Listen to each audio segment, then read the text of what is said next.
صفحہ نمبر 4 بہشتی زیور، تالیف مولانا محمد اشرف علی تھانوی رحمۃ اللہ۔ بسم اللہ الرحمن الرحیم، نحمدہ ونصلی علی رسولہ الکریم۔ فالصالحات قانتات حافظات للغیب بما حفظ اللہ۔ سو جو عورتیں نیک ہیں، اطاعت کرتی ہیں مرد کی غیر موجودگی میں، بحفاظت الہی نگہداشت کرتی ہیں۔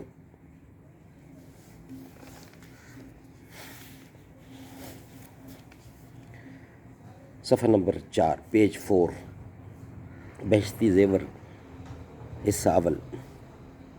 بعض کتابیں جو معتبر تھیں ان کی عبارت ایسی سلیس نہ تھی جو عورتوں کے فہم کے لائق ہو، پھر اس میں وہ مضامین بھی مخلوط تھے جن کا تعلق عورتوں سے کچھ بھی نہیں۔ بعض کتابیں عورتوں کے لیے پائی گئیں مگر وہ اس قدر تنگ اور کم تھیں کہ ضروری مسائل اور احکام کی تعلیم میں کافی نہیں، اس لیے یہ تجویز کی کہ ایک کتاب خاص ان کے لیے ایسی بنائی جاوے جس کی عبارت بہت ہی سلیس ہو، جمیع ضروریات دین کو وہ حاوی ہو، اور جو احکام صرف مردوں کے ساتھ مخصوص ہیں ان کو اس میں نہ لیا جائے،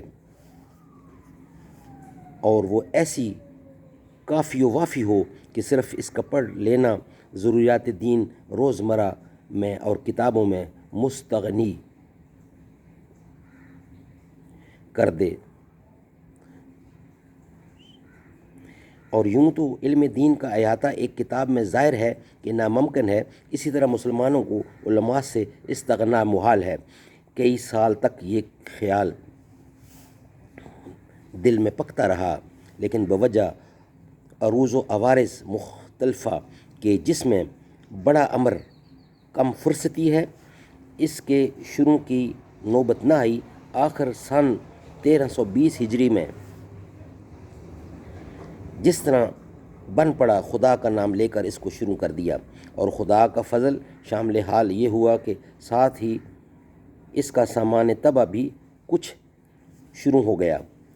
اس میں اللہ تعالیٰ نے رنگون کے مدرسہ نسواں صورتی کے محتمم سیٹھ صاحب کا اور جناب مولانا عبدالغفار صاحب لکھنوی رحمۃ اللہ کی صاحبزادی مرحومہ کا، جو حکیم عبدالسلام صاحب دانا پوری سے منسوب تھیں، حصہ رکھا تھا کہ ان کی رقموں سے یہ کام نیک فرجام شروع ہوا۔ اللہ تعالیٰ اسے قبول فرمائے۔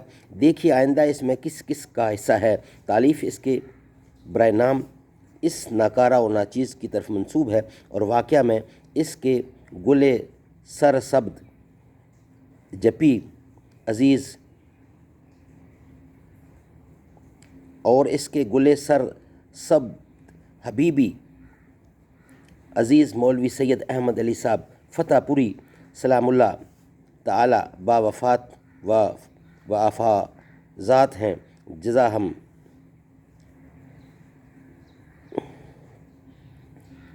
اللہ تعالیٰ خیر۔ اب یہ کتاب ماشاءاللہ اللہ تعالیٰ چشم بدور اکثر ضروریات بلکہ آداب دین کو، بلکہ بعضی ضروریات معاش تک کو ایسی حاوی ہے کہ اگر کوئی اس کو اول سے آخر تک سمجھ کر پڑھ لے تو واقفیت دین میں ایک متوسط عالم کی برابر ہو جائے۔ اس کے ساتھ ہی عبارت اس قدر سلیس ہے کہ اس سے زیادہ سلاست ہم لوگوں کی قدرت سے بظاہر خارج تھی، جن امور کی عورتوں کو اکثر ضرورت واقعہ نہیں ہوتی، جیسے احکام جمعہ و عیدین و امامت وغیرہ، ان کو قلم انداز کر دیا گیا۔ صرف دو قسم کے احکام لیے گئے، ایک وہ جو مردوں عورتوں کی ضروریات میں مشترک ہیں، دوسرے وہ جو عورتوں کے ساتھ مخصوص ہیں، اور ان مخصوص مسائل میں یہ بھی التزام کیا گیا ہے کہ حاشیہ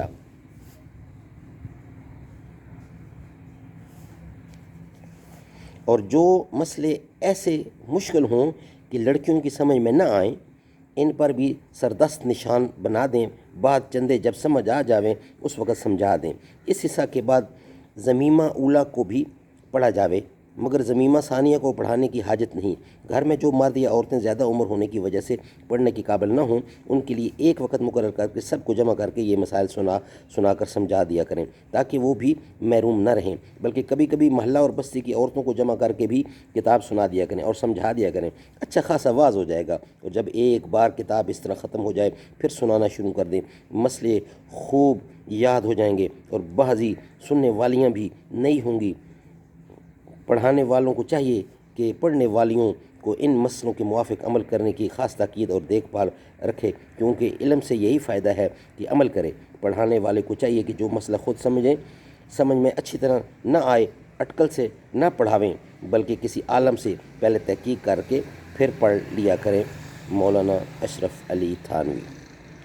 ناظرین، یہ کتاب کا چوتھا صفحہ تھا، ہم نے اس کو شروع کر رکھا ہے، انشاءاللہ اس کو لمحہ بلمحہ صفحہ بصفحہ حرف بحرف آپ تک پہنچائیں گے۔ اس کتاب میں میکسیمم خواتین کے مسائل ہیں، اس کو پڑھنا چاہیے، سننا چاہیے اور اس پہ عمل کرنے کی اللہ تعالیٰ توفیق دے۔